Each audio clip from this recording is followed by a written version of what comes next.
We all like watching great teams like Genemates absolutely destroying Vitality in the last major. But today we're going to look at some of the worst teams in RLCS history, starting back when, some pros could barely even aerial. So just covering the rules really quickly here, we're only going to be covering NA and EU. We're only going to be looking at the main event, and we'll just basically look, early on at least in RLCS we had league play, so we'll just kind of take the worst performing team out of both regions.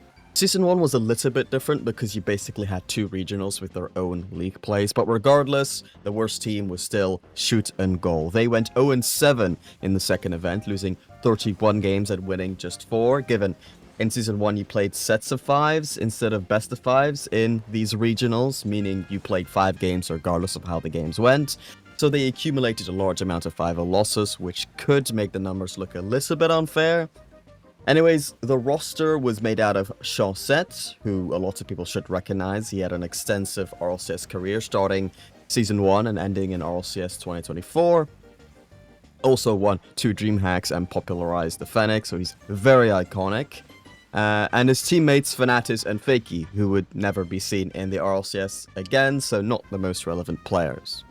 In Season 2, it wasn't as obvious, but the worst team was EU's Summit, finishing 1-6 in league playing, having a slightly worse game diff than NA's Deception, a team which actually had corrupted Gianna, so that's pretty cool. But yeah, Summit had Jesse, the guy who's been playing in the background here, who made top 4 at the first World Championship, but would not be seen in the RLCS after Season 2.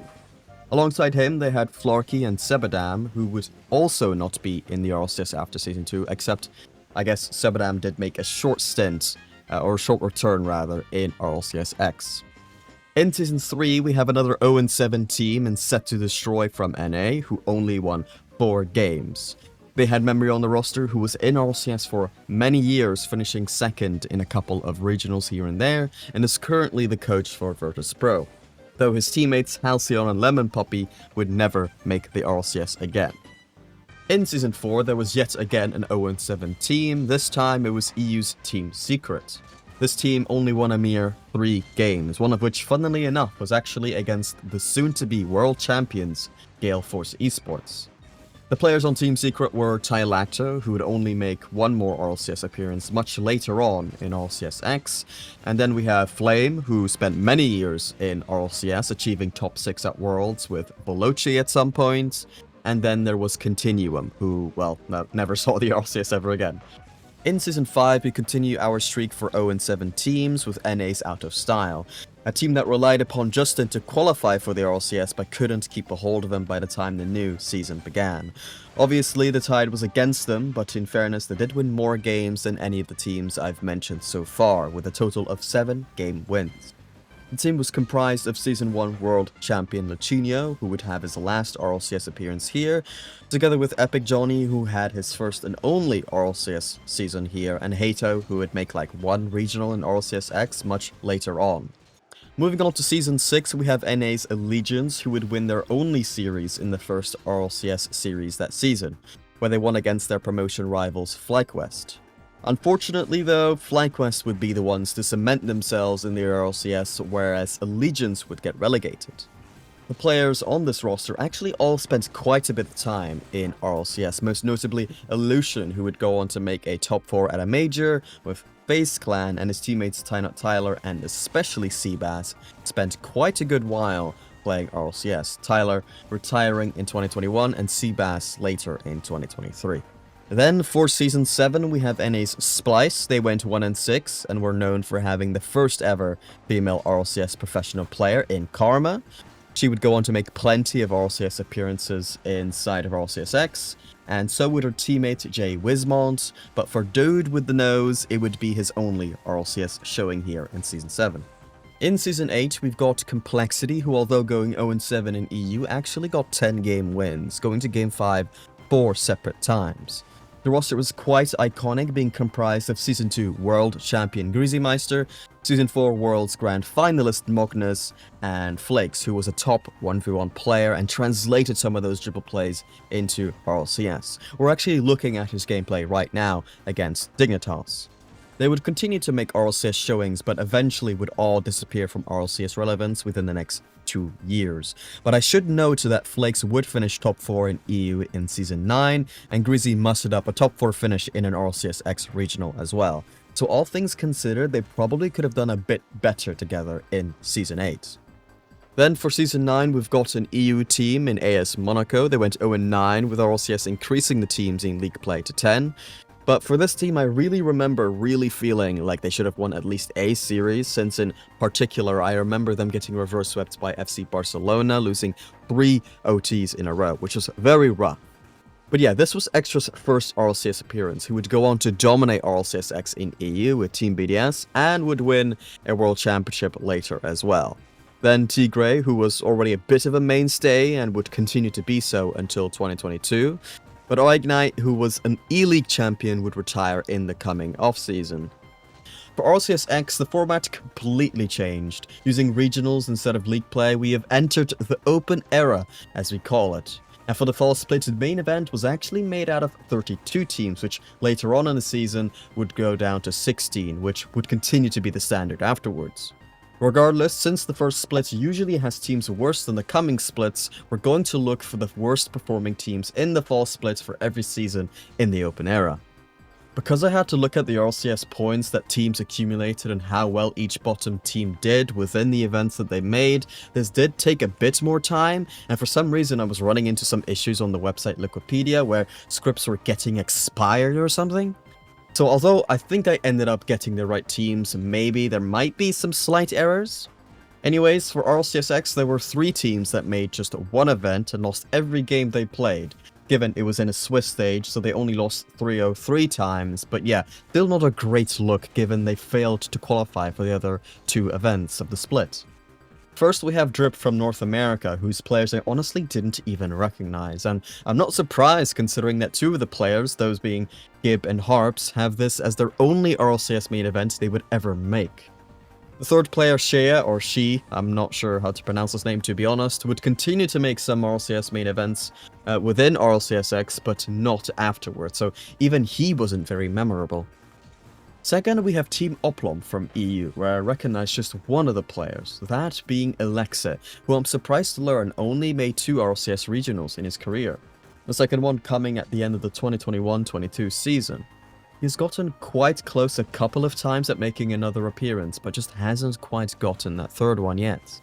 Technically, he's not retired, so although unlikely, it is still possible for him to get it, since as well he was 1 series win away from doing so in 2025. For the other 2, Makuhebi and Lenrid, this was their only ever RLCS appearance. Then for the third tied team for the worst team in RLCS X is Yerma. Although, funnily enough, this team actually forfeited all their matches in the main event.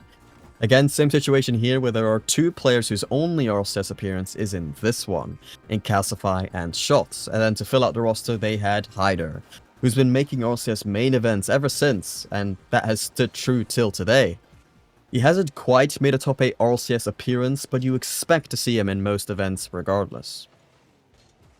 Alright, finally moving on to the 2021-22 season, here we have Team Devious, also making just 1 main event in the fall split, but they were actually able to take 1 game off of Rogue at the time to maintain at least some dignity. On the roster they had Nitrous, who was making his RLCS debut but ended up struggling to make main events after the 2021-22 season. But in 2025, he once again would start making some main event appearances, which continues even today as well. Together with Nitrous, BU also made his debut here, but unlike his teammate, would fail to make another main event after the 2021-22 season. To complete the roster, they had Skills, who already had made some regionals previously in RLCS X, but like BU, wouldn't make another after the season. Then for the 2022-23 season, we have Endpoint. Like Team Devious, they were able to get just 1 game win in Swiss.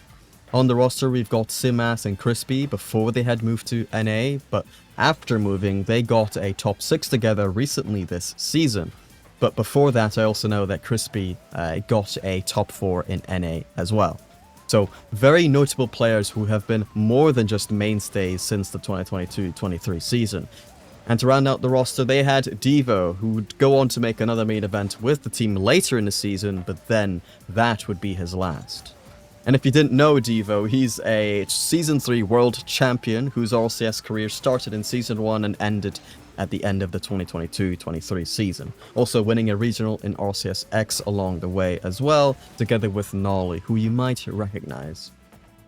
For the 2024 season, we have EU's Novo Esports. For this event, I think I remember they needed a last-second replacement for their third, and with no time left, they ended up picking Rukia, who wasn't the most reputable player, but surprisingly, they were able to make the main event together, which until now has been the only main event Rukia has ever made. They ended up losing every series 3-0, but, you know, considering the circumstances, they can't really complain, or they couldn't really complain. The two main players on the roster were Dead Monster, who has been an RLCS mainstay since RLCS X, though hasn't made a regional since the Birmingham split in 2025, and Mala7, who, much like Rukia, made his RLCS debut here, but his career would continue just like Dead Monster's from there. In the 2025 season, we've got two teams tied, both of them losing 3-0 in the two series they each played. The format is somewhat different from the previous open-era formats we've looked at, since this season has a sort of group stage as opposed to a Swiss stage. In EU, we've got Team Sick. This roster had Billy, who has basically been an RLCS mainstay since RLCS X, with some periods of absence from time to time, but hasn't made another regional since this appearance. Next, they had Beastie, who made his RLCS debut here and would make another regional in 2026. Then, to finish the roster, they had J-Waits, who also made his debut here and just made top 8 in the most recent regional. Then the second team is NA's Tree Lamp. They've actually got a full roster of players who made their debut with this event, but Devo, not to be confused with the EU World Champion Devo, this is actually NA's Devo, and Bora would become RLCS mainstays, unlike their third Swaz, who's been unable to make another regional so far. Important to note as well that Bora is now on Dignitas, having accomplished 2 top 6s so far in the 2026 season. I should note that this is as of recording, since I am recording this before the second NA regional of the Paris split. Then, since 2026 is still ongoing, I don't want to talk about those teams quite yet, so we'll end it here. So yeah, if you liked the video, like and subscribe, and I'll see you later.